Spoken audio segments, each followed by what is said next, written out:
अस्सलाम वालेकुम, welcome to my YouTube channel. मेरा नाम है वानिया जैदी। मैं एक न्यूट्रिशनिस्ट हूँ और मुझे मेरे सब्जेक्ट में गोल्ड मेडल मिल चुका है। मैं पिछले 3 साल से डिफरेंट ऑनलाइन प्लेटफॉर्म्स पे काम करती आ रही हूँ।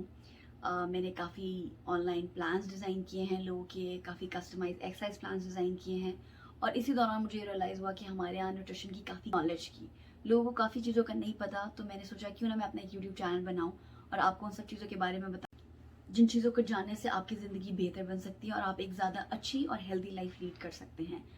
तो अगर आपको मेरी वीडियो में कोई भी ऐसी बात पता चले जो आपको पहले नहीं पता थी या आपको ये इन्फॉर्मेटिव लगे ओवरऑल, तो आप प्लीज़ मेरी वीडियो को लाइक करिएगा, अपने दोस्तों के साथ शेयर करिएगा और मेरे चैनल को सब्सक्राइब करना मत भूलिएगा। मैं ये सेकेंड वीडियो बना रही हूँ। इससे पहले भी मैं एक वीडियो बना चुकी हूँ वीनिंग के हवाले से। वीनिंग बच्चों को जब आप सॉलिड फूड इंट्रोड्यूस कराते हैं उस स्टेज को कहते हैं। अगर आपने मेरी वो वीडियो अभी तक नहीं देखी तो प्लीज़ इस डिस्क्रिप्शन बॉक्स में जाएं और जाके पहले वो वीडियो देखें, क्योंकि ये वाली वीडियो का टॉपिक उसी वीडियो की एक टॉपिक को कंटिन्यू कर रहा है। So please go and watch it out. अब हम अपने सेकेंड टॉपिक की तरफ चलते हैं, जो कि है फूड एलर्जी ड्यूरिंग वीनिंग।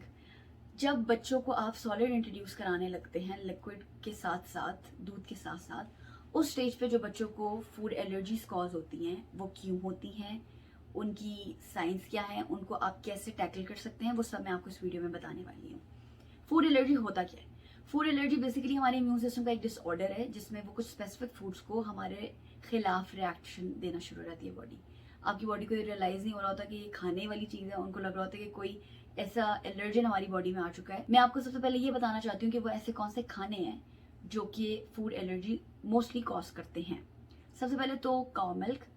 काऊ मिल्क हम रिकमेंड नहीं करते कि आप 1, 1.5 या 2 साल से पहले दें। इस चीज़ को ज़्यादा डिटेल में मैं किसी और वीडियो में बताऊंगी।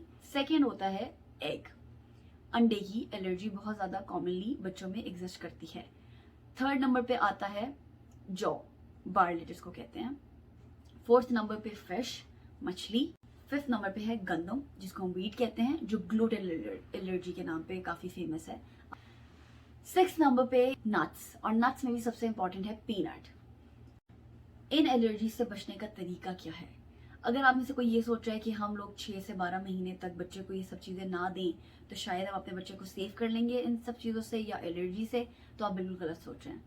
जितनी जल्दी आप अपने बच्चों को ये खाने इंट्रोड्यूस कराएंगे उतनी जल्दी उनकी बॉडी को पता चलेगा कि okay, it's completely fine to eat them, इसमें कोई ऐसा खतरे की बात नहीं है। क्योंकि जैसे जैसे आप, ये तो खैर अब एविडेंस शो हो चुकी है स्टडीज से, कि अगर आपने 6 से 12 महीने के अंदर ये सब चीज़ें नहीं दी तो ये एलर्जन ज़्यादा इंटेंसिटी के साथ आपके बच्चे की बॉडी पे रिएक्ट कर सकते हैं। तो इट्स बेटर कि आप इन्हें इंट्रोड्यूस कराएं बच्चों के खाने में जल्द अज जल्द जब आप उनकी वीनिंग कर रहे हैं। लेकिन इनको इंट्रोड्यूस कराने का तरीका क्या है वो मैं अब आपको बताऊंगी। इट्स बेटर कि आप कभी भी, एक तो इनको बहुत ज़्यादा क्वांटिटी में मत दें, कम क्वांटिटी में दें, मिकदार कम होनी चाहिए। और दूसरा ये कि आप जब भी ये बच्चों को इंट्रोड्यूस करा रहे हैं ऐसे खाने जो कि एलर्जी कॉज कर सकते हैं, इवन मैं तो खैर एलर्जी कॉज अलावा भी, जो एलर्जेंस होते हैं उनके अलावा भी बाकी खानों के बारे में भी ये बोलूँगी कि आप फर्स्ट टाइम इंट्रोड्यूस कराएं। कभी भी रात को या फिर दोपहर के बाद ना नई चीज़ खिलाएं बच्चे को। कभी भी इन सब चीज़ों का जिनका मैं स्पेसिफिकली नाम ले चुकी हूँ इनको कंबाइन करके ना दें।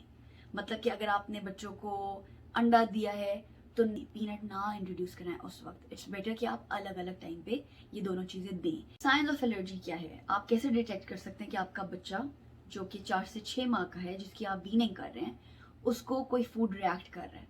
उनके साइंस में सबसे पहले तो होता है कि बच्चे को कांस्टेंट कफिंग है।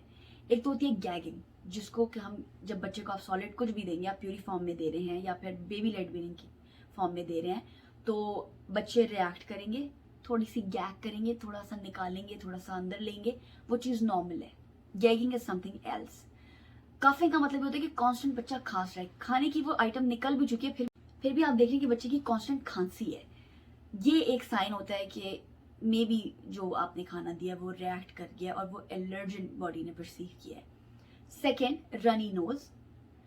थर्ड साइन जो हो सकता है वो होता है सांस का रुकना या रुक रुक के आना। फोर्थ साइन हो सकता है कि आपके बच्चे के मुंह पे कोई भी चीज़ सूज जाए, लेकिन होंठों का सूजना और गले का सूजना ज़्यादा बड़ा साइन है एलर्जी का। फिफ्थ साइन होगा इचिंग। एकदम से बच्चों को खारिश होना शुरू हो गई है। इस स्टेज पे बहुत से बच्चों को खारिश का अंदाज़ा नहीं होता, तो आपने खुद थोड़ा सा ऑब्जर्व करना है। सिक्स साइन है रेडनेस। आप मुख्तलिफ बॉडी के पार्ट्स पे देख सकते हैं कि बच्चों को रेडनेस शुरू हो गई है। अक्सर जो इनिशियल स्टेज होती है एलर्जी की, तो आप बाजू पे देख सकते हैं बच्चों की कि वहाँ पे रेडनेस हो रही है, जिससे आपको अंदाजा हो सकता है कि बच्चे को फूड एलर्जी हो रही है किसी स्पेसिफिक खाने से। तब हम चीज़ें करते हैं ताकि हम एनाफिलेक्सिस को रोक सकें। एनाफिलेक्सिस एक ऐसी स्टेज होती है जो कि जब एक्सट्रीम पे एलर्जी चली जाए, फूड एलर्जी, तब वो स्टेज आती है। एक बंडल ऑफ केमिकल्स रिलीज होते हैं हमारे इम्यून सिस्टम से, जो कि इंसान को शॉक की कंडीशन में लेके जा सकते हैं, जो कि बहुत डेंजरस स्टेट है। अल्लाह का बहुत करम है कि बच्चों की स्टेज पे ये चीज़ें बहुत कम हैं। बहुत कम होता है कि कभी कोई बच्चा ये एक्सपीरियंस कर सके, लेकिन इसका रीज़न सबसे बड़ा ये होता है कि एक चीज़ एलर्जी कॉज करी है बच्चे को, और वो बहुत ज़्यादा क्वांटिटी में बच्चे ने खा ली है।